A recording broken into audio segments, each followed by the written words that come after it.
Hello and welcome to the Legends and Lads Cricket Podcast. I am Chiranandan Srinath, your host for this week. I have my co-host Krishna Maitreya joining me, and today we have a very special guest on the show, Ashwani Kumar, a farmer's son whose journey beautifully blends grit, passion, and purpose for cricket. And when I saw your LinkedIn profile, sir, I was going through your bio and could relate a lot with you because you come from a very humble beginning and you mentioned about your sudden demise of your father and how you went on to do a mechanical engineering degree from university and then go on to do so much in your life after your brother couldn't pursue his his long-lived dream. So, and thanks for being on this show, sir. How does it feel to be here? Uh, it's been a privilege. Like God is been kind. Like whatever the hard work I have put in so far, like it might not be that great rewarding, but it is rewarding, and the journey is definitely worth it. And my life is very simple. Like be grateful for each day, each moment, and live the life to the best. Now, coming to your the net bowler point, do you want me to go through like you to the entire journey of mine? I will ask you as the episode progresses, sir. So my first question to you would be, so you came from a village upbringing, right? Your surroundings were villages and the rural life in India. So playing cricket in rural surroundings, how did your cricket journey start? Okay, so like in my village, it's Rajasthan basically. I'm from, and it's near Pakistan and Haryana and Punjab border, and it's part of Rajasthan, a very remote area. And our area have had a lot of sand dunes, and we are dependent on agriculture, including my like all as ancestors. And once we go out, everywhere we see the field, open field, and in villages also there are a lot of open areas. So I started playing in front of our home, and we didn't have access to even the tennis ball as well. Like you see people are getting access to tennis balls, leather ball. So what I used to do is like one of my neighbor was a carpenter, and he used to make the own balls with the stone inside and the cycle that tube. Okay, and he used to cut the tube, and about the he used to wrap the stone with the tube, and then he used to put clothes. So clothing also, like we had a different choice. Like if you wanted a little more bounce, because in sandy area bounce is very difficult. So to get more bounce, he used to use the chunni, like in North India on the salwar suits. So the choice of clothes was also important, the choice of thread was also important, and obviously the stitching. And I still rate him very highly because we played cricket and we invented everything from ourselves. There were no bats, we never bought a bat. Like I don't know, like whether I was in 10th standard or maybe more than that, we never bought a bat. And we used to, that friend was carpenter's son, and we same age group. So like we used to cut down the trees, and whatever we could make it out of the bat, we could bat and play. That was the start of my cricket. And it started like how I got like interest in cricket was we used to read newspapers. There was no access to the TVs, and the live television was costly. And in villages our area was getting only Doordarshan channel on the antennas. And in antennas, like we have the border area, so the Doordarshan network was so poor that we used to watch Pakistan channels. So it was really difficult even to play Doordarshan in our area, because the network of Pakistan channels was so high and so clear that the frequencies coming through that the antenna was picking the Pakistan channels instead of Doordarshan. So live matches I have not watched till 10th standard, like till maybe I was 15 or 16. And before that, like I used to read newspapers, and there was one article mentioning before 2003 World Cup, that regarding Zahir Khan. So every day in our like in newspaper before the World Cup, around 60 days before, so they used to introduce all the players from all the teams. For example, 8 teams are participating, so they used to write one article about each player of every team. So I wrote an article about Jahir Khan, the Yorker ka Maharathi. So that article, like I was a left-hander. I used to bowl left-hander, and the Yorker ka Maharathi article, and I got inspired by Zahir Khan to bowl, like pace bowling. That's why I chose pace bowling. This is what, like the kickstart of my cricketer journey. Well, sir, I think it sounds more like a Iqbal movie, the Bollywood Iqbal movie. I don't know if you have seen it, but I remember Maitreya and me, we was in fourth standard when we were shown that movie in the school, and all of us were jumping in the corridors, bowling, trying to learn bowling actions and all. And your story resembles like that, and it's really shocking to hear that you haven't watched a live match until your 10th standard, but then picking up from there, man. Uh, I think it's really an inspiration story, sir, and I'm waiting to hear more from you. Over to Maitreya for his next question. Yes, sir. So, my question to you will be mostly about what attracted you to cricket the most, because cricket is something people choose like early in their days, but you took it as a passion more than anything, and that too, it was a little bit later stage in your life. So, I wanted to ask you, did you not think about the risk that was involved in it while you were choosing that path? Because cricket in a country like India, there are a lot of people competing, and only 11 make it to the highest level. So, did all these factors not deter you away from taking cricket at that juncture of life? Not taking That was cricket my question. at that juncture of life. That's what my question. Yeah, got your question. So I'll explain one by one point. Now, like just to clarify everything, I'll just go like little bit back of the journey. As Chiru mentioned, and even I am proudly, farmer's son. And farmers, do they have a tendency to give it all, like despite, like whether sometimes we get output, sometimes we don't get output, because sometimes weather favors, sometimes different kind of diseases come into the crops, and it's always uncertainty, and we have lived through that. So any farmer, like throughout India, would go through that uncertainty of output, but he will still give every year more and more input, and he every farmer tries to improve, like in terms of input and effort, year by year, without any expectations of what the crop prices will be, what the crop yield bit will be. Now now what changed, like what transformed, what, like spark kicked in my mind, that when I chose cricket over any other field. So I did engineering in 10th standard, like I was very good at studies, and my school teachers expected me like 100 out of 100 mathematics, and I scored well as well. I was very studious guy as well. So they told me that you are a guy, like you should do, like IIT. So I enrolled into IIT coaching, but couldn't make it out. The reason being is, like with the humble background and farming, I used to study in the school, and I never done even homework as well. We were not habitual because of the issues we had, some challenges regarding the electricity, because in villages in night sometimes, like half of the year we didn't have that electricity access, and 24 hours electricity access was in my village in around 2015.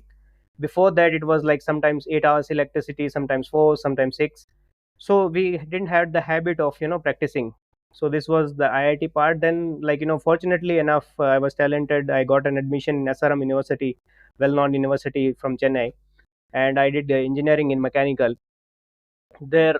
Then after that, I placed in Infosys, and before, like placing into Infosys in final year, some final semester of my college, my father got an heart attack, silent heart attack, diabetes, and I didn't know, like he had a issue with cough. And I went with him and went to doctor, and suddenly the doctors told that your father have only 4 hours to live. It's your choice whether you want to take him home, or you want to try it out or a hospital. So immediately the nearest hospital, the bigger heart hospital, was 500 kilometers away. Rajasthan is a large demographic, state, and we don't have access to high tech facilities in terms of medicine nearby as well. So it took like around 7 hours to reach to the hospital, and everything changed there. My life perspective, my father was there in ICU for over a month, and he was battling, like the doctors already said that he might live, he might not live. The chances were 5%, 10% is increased to 100% as well. And later on, they happily discharged. And when they discharged, the day we reached at home, he expired the same day. So like that time I thought, like, my father gave it all throughout his life, thick and through farming, and he did work hard. What he got? Nothing. Okay. So at least we should go, like, fight for our purpose. And that time, like, after my father passing away, as I told, in seventh semester I was placed in Infosys. My parents pressurized me that you should join Infosys, and there is no other option. Like, what others will say, you are not doing job, this, that. The family societal pressure comes into the picture, and being the elder one of my family, I had to take some responsibilities. But also I was very worried about my mother and my grandmother and my younger brother, that how would they live if I am coming to south of India, because to join Infosys I had to come to Mysore for training, and it was around 3000 kilometers apart from my family. I wasn't ready to join Infosys, but my family, like, forced me. Again I went to Infosys. I was very, like, depressed state, because at back of my mind always I had a one thing, that I want to do something for my family. And my father also, like, I have seen, like, close to very near death experience of him. 1 month I have spent with him in ICU, daily seeing him, daily interaction, what it feels like. So that thing changed me completely. My life mindset earlier, I had a goal. I wanted to become scientist. I wanted to become, like, different things. I want to earn more.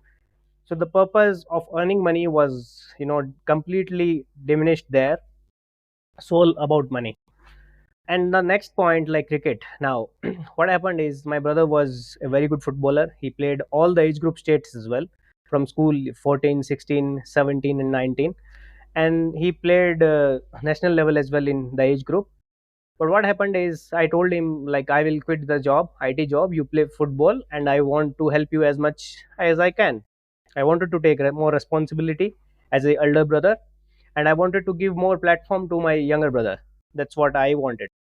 So he told, okay, I don't want this, that. He was little, hesitant in terms of, he doubted his abilities, he doubted his own skills. And somehow I thought, like, he might have back of his mind that if I am doing job, like, he would lose his job and then he will come. So my brother also might not want me to lose job. That is why he is very hesitant to, like, not pursuing football. So I quit Infosys and went home, like, to take more responsibility about farming, my family. And in Infosys, I played leather ball. The leather ball, the first I played match in Infosys, it was year 2015. So 15, I took 3 wickets and without spikes. I didn't have spike. I didn't know, like, when leather ball we had to use spikes as well. I bowled well, and I used to play tennis ball and village tournaments and everywhere. I was good enough, but I didn't know, like, I could make it or something.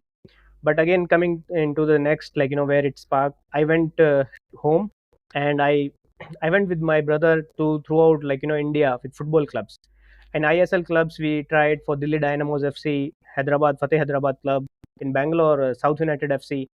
He came for trials for every club, and a few of the clubs I have gone with him as well. So in the trials, what used to happen, like, 500 people coming for trial, he was there in the last five and somehow couldn't make it.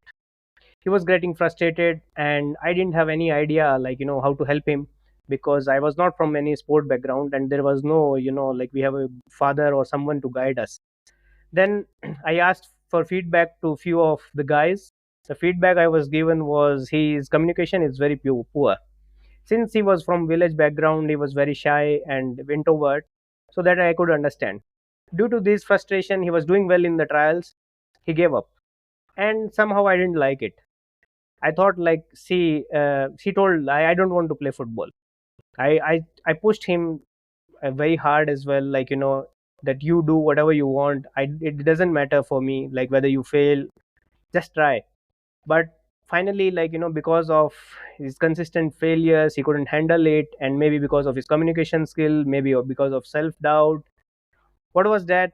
I am still, yet to figure out why the reason he was so talented player and he gave up. I didn't like that. So that time suddenly it kicked in me that I should try and, at least I want to make him believe that something is done with hard work. So I had an idea that I will play cricket and I will prove my brother that, and my brother, and maybe, throughout India there are thousands of, people or sports person like my brother. I'll inspire them at least that it is achievable by hard work, and if you do, have a self belief, you can do it. So that kicked in, and I didn't know where to start. Again, coming, because I had no job, I went to Delhi, did a freelancing work, and in college, from college time, I was earning basically from website Google AdSense, and I used to run blogs which are having 1 million per month visitors as well. So in my college, from second year of my college, I have earned through Google AdSense, and even while I placed in Infosys, I was earning more than what company gave me. And then, because of cricket, I had to stop everything. I can't focus on my IT part. So that was the toughest decision, that how would I survive. So then I did some of freelancing work, some of the savings, and I started a supplement company as well. Thought of that, I'll sell some supplements and I'll learn through and I'll practice. But again, because of that hope, I came to Bangalore with no money, and I there were IT friends, and I lived there, and I applied in Cricket Academy KIOC, that I'll help you out with some of the things, and I want to practice. So it was a win-win, scenario for us. I started practicing, and 4 or 5 months, the first bowl I bowled to a Ranji Trophy cricketer, he actually, abused me because it was a down the leg wide ball, and some of the coaches made fun of me that it's not your age to play, actually बीवी बच्चे करने का उम्र है, why you are playing. I was daily getting such comments that you are starting cricket at 24, you are a fool, you are the biggest fool of the world, and not what not. The comments list grow on up daily basis. And when I picked leather ball, I checked my bowling speed, it was 100 kilometers per hour. And under 14 guys, yeah, okay. So my first, the bowling speed I measured was 100 kilometers per hour, and in 100 kilometers, even under 14 guys were bowling quicker than me. So then people laughed at me that he's a serious fool. While he's bowling 100 and he want to play cricket and he has left everything, and nobody is bigger fool than him. And even coaches and everyone used to laugh. I used to, for 4 or 5 months, I used to be behind the coaches that teach me something. I want to improve my bowling speed, this that. So they have helped me. They always told me that, train one on one with the guys, and you do something. So 6 months of hard work, and finally I, throughout the process, I somehow reached 121 kilometers per hour in the pocket radar speed gun. And that time, one of the practice sessions, it was going on, and there were one or two friends who have played India under 19 as a pacer as well, and I bowled quicker than them. It was the I was the quickest at that time in the nets. It's not about, in academy they have never been quicker bowlers than me, but at that session I'm talking. So everyone told, oh my god, you are bowling 121, 122. It means it is a on TV speed, it is a 130 around. So you should play. Then people used to start questioning me, which division you'll play, which this, then this, that, everything. But I had only one thing: I want to improve as much I can, and the coach's job is to train me, the selector's job is to select me, and the club owner's job is to pick me. If he wants, he can pick me. I'd never asked for, my position, that where I'll play, which division I'll play, which team I'll play. My job is to, as a bowler, to improve and to put in my hard yards. If somebody is, good enough to see me, that's fine. If somebody is not good enough, somebody that doesn't think I'm a good bowler, let it be. I'll accept as it is. And then one fine day, like coach gave, like told me that you go and bowl a practice match to the army, that ASC center in Bangalore. We had a practice match with them. Army red, some team was there. So I bowled really well. I didn't get a wicket, but one of the senior player who has already played state saw me, and he told me, "Sir, I want this guy in my team." And it was first division. And you will be very surprised. My life fourth game of leather ball was with Devdutt Padikal, my as a teammate, Shubhang Hegde, Abhinav Manohar, Mohammad Taha, and if you are Karnataka guys, you know them very well. And there were other few as well. So everybody in my team, like Cambridge Cricket Club, I played, who has already played state apart from me, and everyone apart from me has played, like the Maharaja Trophy now. Earlier it was a Karnataka Premier League.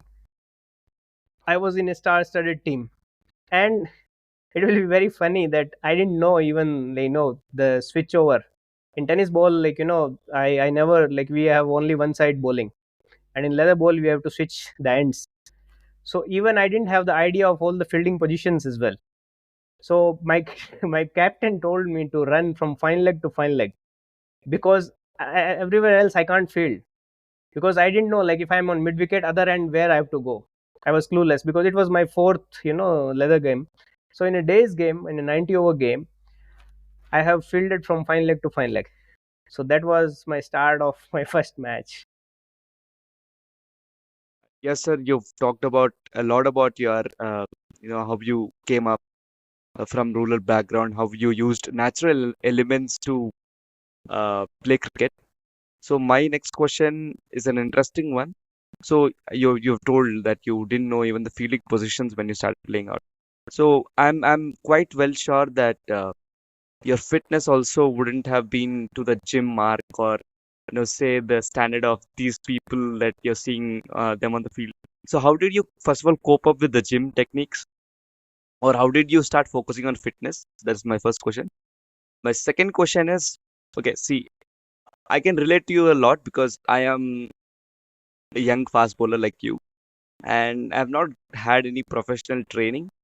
I've had a opportunity to interact with so many online like this, but I don't think there was a one-on-one physical interaction. So my learning was maybe from watching television, watching videos, and asking in podcast interviews like this. And my second question is, how did you build your techniques? Say swing. So I can go bowl fast. I don't know what speed I'm bowling, but I'm sure the batsman is going to, uh, I mean, with a blink of eyes, ball is as past him. But then coming to the technical aspects of it, swinging the ball, seam movement, and all that, I think it takes a lot of time to learn. And for a beginner, or for someone who has not had professional training, I think it takes a lot of time. For me, I've personally started something. I think I can swing the ball both ways, but coming to the technical aspects of it, I think it's done very differently. So, how did you start learning that? So, my first question was the gym. How did you cope up with that? Not only gym, fitness, and other things. And second question is your technical aspects of the game. How did you build? And you went into the team, and then you had to build. So, how did you do all of this? Okay, yeah, got your point. So first I'll answer about the fitness aspect. So I don't know, like I volunteered for FIFA World Cup in 2017, and I was weighing 90 kgs. I'm not sure whether you have seen that picture or not. And 90 kgs, and then when I started cricket, I before cricket, as I told, like I started supplement company to to nurture my, basically, like basic finance needs to come into the cricket picture. So as a supplement company, like marketing company, we had, like 3-4 co-founders as well, and we used to do a lot of research work on the weight loss, and I had a lot of discussions with the product, the product manufacturer as well. And the manufacturer, whoever the designing product, also he has explained me the natural ingredients, what you can do.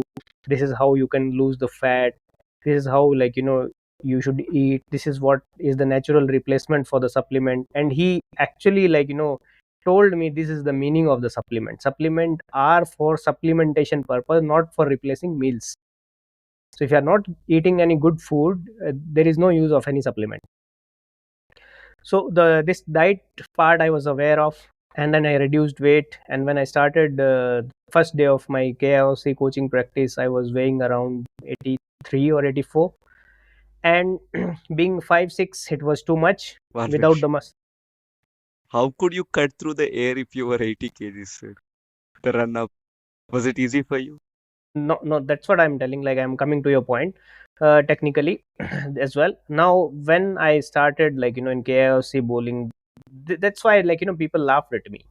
By my physical structure, I was overweight, and by my age, I was overage, like in terms of, like, what people think, that you can't make it at this age.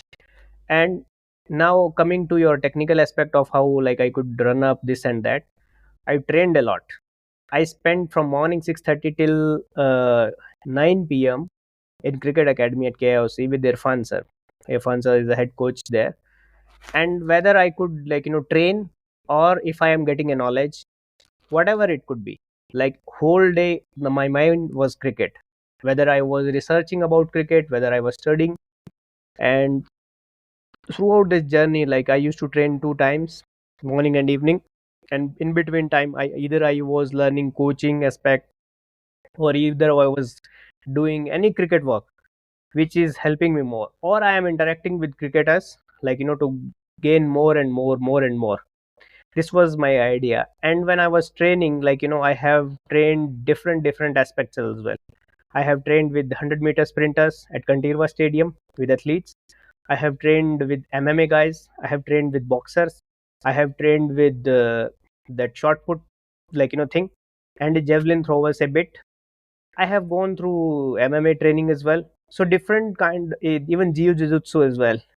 So different kind of training approaches I approached, just to know, like, which one is working for my body and what suits me.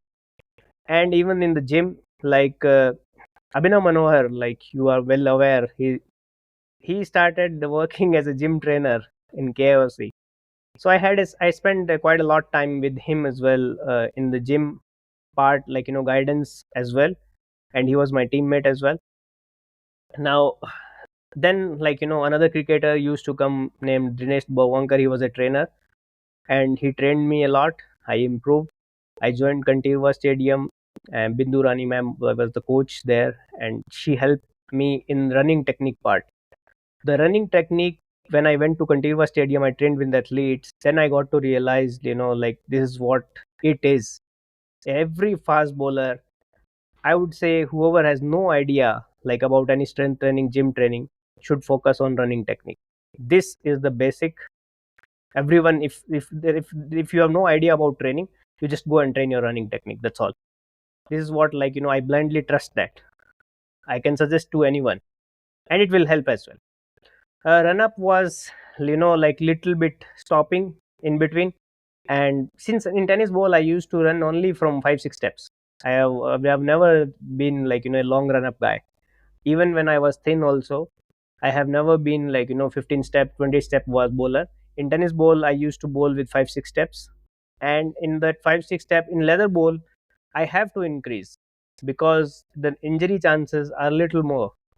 And I have been through a lot of injuries as well, like, knee meniscus tear, lower back stress fracture, the shoulder, impingement, a lot of, like, all the injuries I it has happened to me. The injuries taught me, the physios taught me, the orthos taught me. So it is a experience. And I did spend time, a lot of, time in coaching, cricket coaching. I have done KSCA level O course, I have done BCCI level 1 and level 2 now. So during the coaching courses as well, I learned a lot of things, and I have applied all the principle of coaching as well. So when I am, like, I have started the coach education center in KIOC as well, with the help of Irfan sir and one tutor from England, Ross Edwards. And I have laid the whole foundation to even, coaching the coaches basically. So the whole, throughout the process, when we teach something, we learn, like, by teaching as well. Because it is, for example, I am teaching you about run up, so I am self learning about run up on my skill as well. So it helped me. Yeah, so run up wise, if you want any technical, coaching perspective wise, I can guide you like with the videos of by going through your bowling videos. And coming to the skill part, the swing, the seam, skill swing, I had this thing in my thing, like my release, maybe because of tennis ball or something. Naturally I was a swing bowler, but I didn't know how to take wickets. So before Vinay Kumar pitched in my life, I never knew like how to get the batsman out in leather ball. In tennis ball in our area, like it was, the matches are like that: 5 overs, 100 runs, still chaseable. So there is no way out for us to get a wicket. All we have to bowl is bowl the Yorkers, and if you are executing it fine, you are safe. Otherwise, you get pasted for runs and you will lose the match. This is what tennis ball cricket in our area is. So the average scores are higher than 15 runs per over. Now coming into the leather ball transition, like in days game, 4 runs per hour is too much. So that transition was really difficult for me, and I didn't know how to get the better out, because they have a lot of balls. In 90 over they can play whole day. In tennis ball it was never like that. So Vinay Kumar once was coaching to one of the state guy as one on one, and he was standing in umpire position. He set the field for me, and he taught me that you are an in swing bowler and you have to bowl as per what I say. So he has given me the specific task, and I could do it. And in that specific task, in 4 overs, I picked 3 wickets. And without him, the same batters I have bowled, just before him, 4 overs, I was wicketless, and I gave away runs as well. So that's where it sparked me, the wicket getting ability.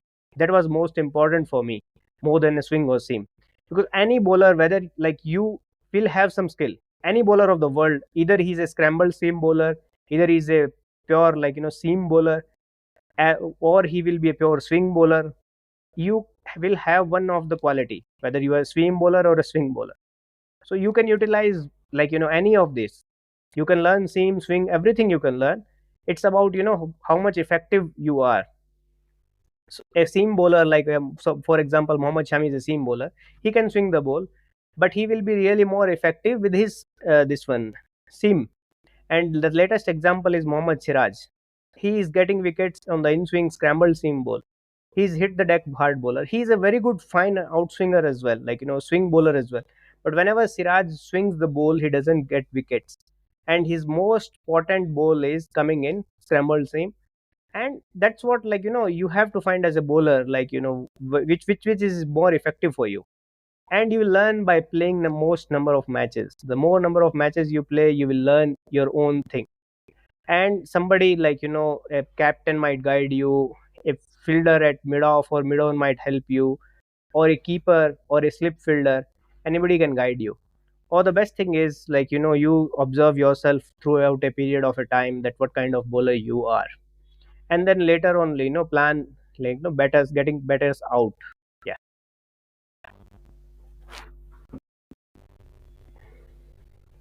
hope I am able to answer your question.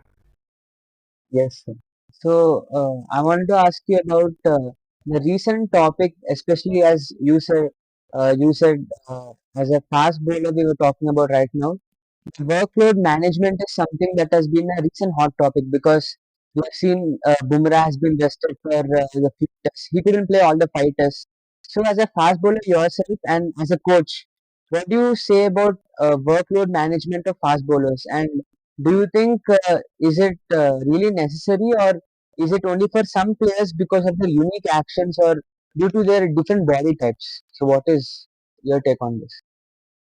It's a bit of mixture. uh, for example, for workload management specifically, I'll tell you, I've gone through the lower back stress fracture as well. And I know why I had a injury. I did heavy workout gym, 2 to 4 p.m. And after that 4 p.m. there was a bowling net session, and I didn't want to miss.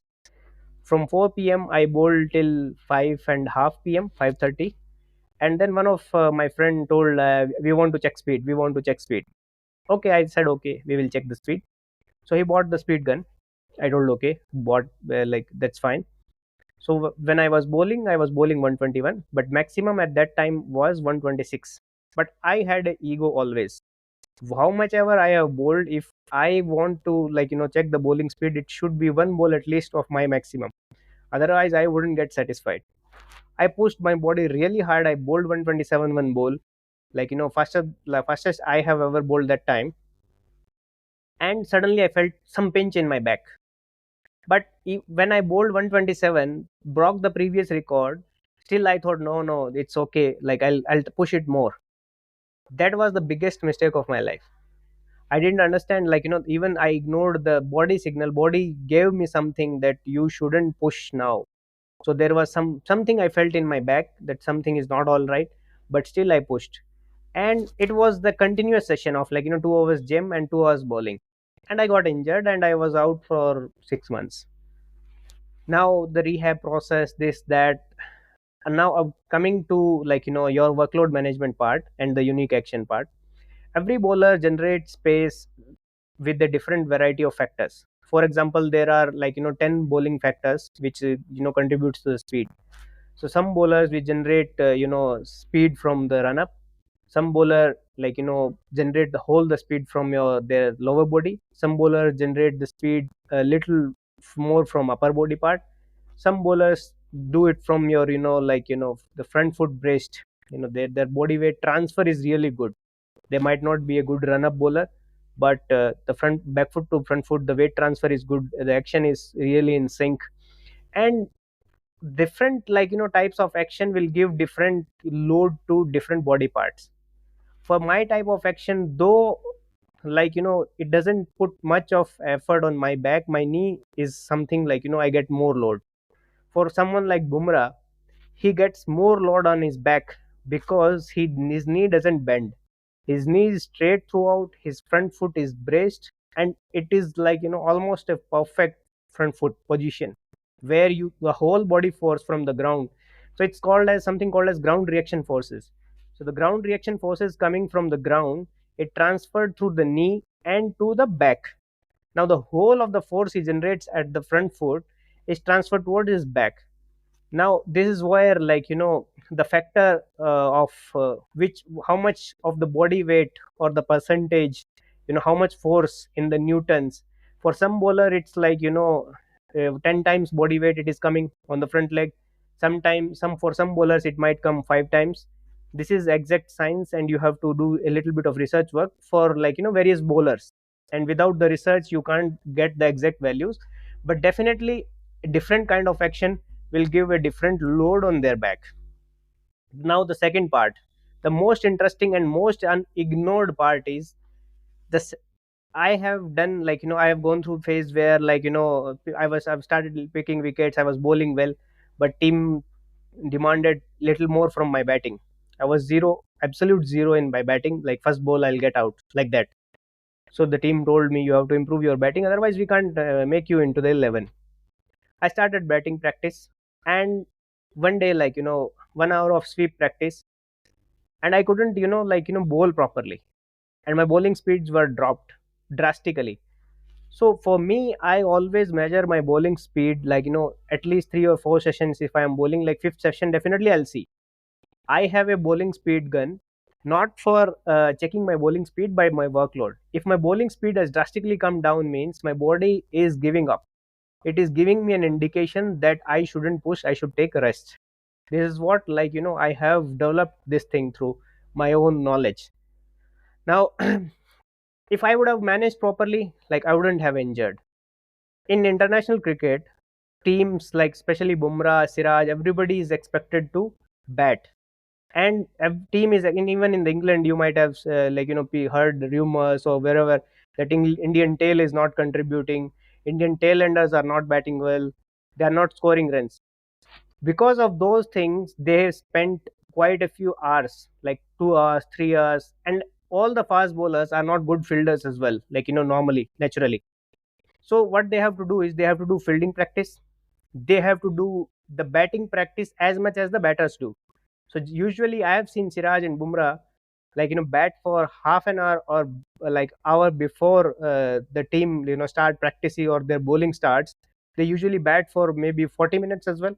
So they are equally practicing their batting skill, which is not their dominant skill. and they are doing the bowling part, and they are doing the fielding part as well. Now coming into the match, so especially like Bumrah, the situation is he can be called at any time by captain. I mean, like whenever the team is in trouble, call Bumrah. He will bowl 7 or 8 overs in the trot, then another, like 2 hours of the rest. If somebody gets out, and there are matchups these days, you have a lot of matchups like Bumrah versus Joe Root. There are different kinds of matchups as well. So whenever there is a matchup, the bowler is called again.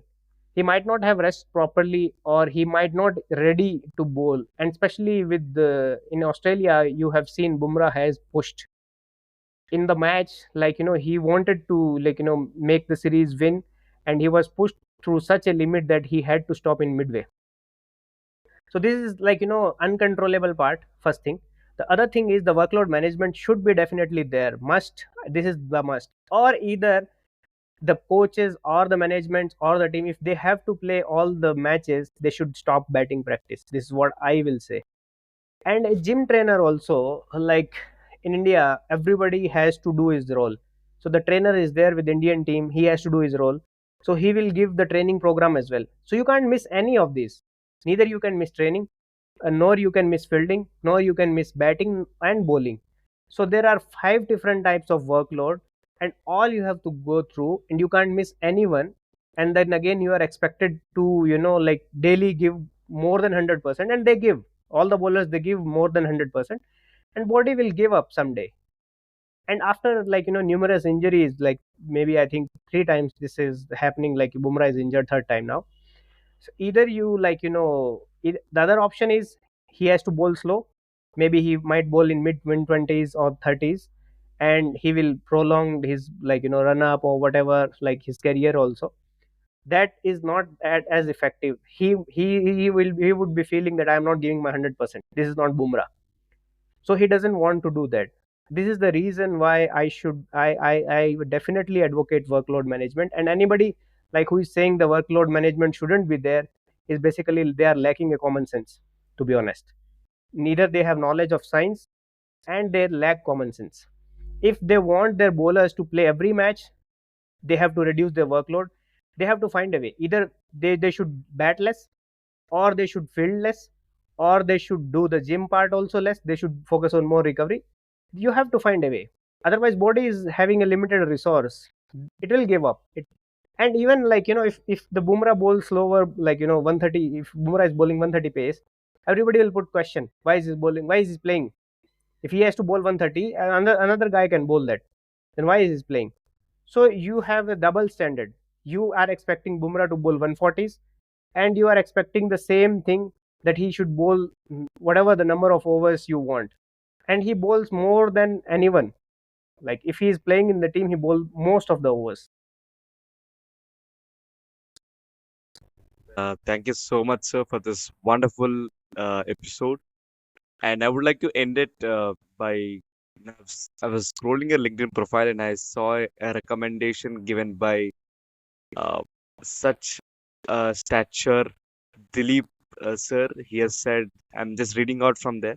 I have the tab open now. Ashwani is a very hardworking guy with quite a good knowledge that makes him very useful combination. It's up to us how to explore best of him, as he has multiple ways can contribute to any team. I'm sure, sir, listening to your stories, I feel we have interviewed over maybe 20 to 25 guests on this show, and this is the 96th episode of the Legends and Lads Cricket podcast. And I've heard so many stories on this show. I've heard so many stories of other podcasts and other YouTube channels and other cricketers. But I feel, and I very genuinely say, I feel this is the most inspiring cricket cricketer story that touched my heart today. I'm Yeah, thank you really very happy much. to have you on this show. And I also want to let you know that we want you back on this show for a part two, because I feel so many of our questions are unanswered. But I feel because of the time constraint, we're ending this part one episode here. And we would definitely like to have you for a part two. Please confirm your part two episode right here. Yeah, sure. I'll be happy to, see, I'm very, like, happy to support young people. who are there to contribute in whatever way into the society. And the reason, like as I told earlier as well, my message is simple, that I want to inspire more people. I want to give more people, like, self belief that they can do it. And if my word is spread through you, I would definitely, like, add on to these sessions as well. I'm happy to help. Thank you so for coming. We'll have you soon on the Legends of Last Cricket Yeah, podcast. welcome.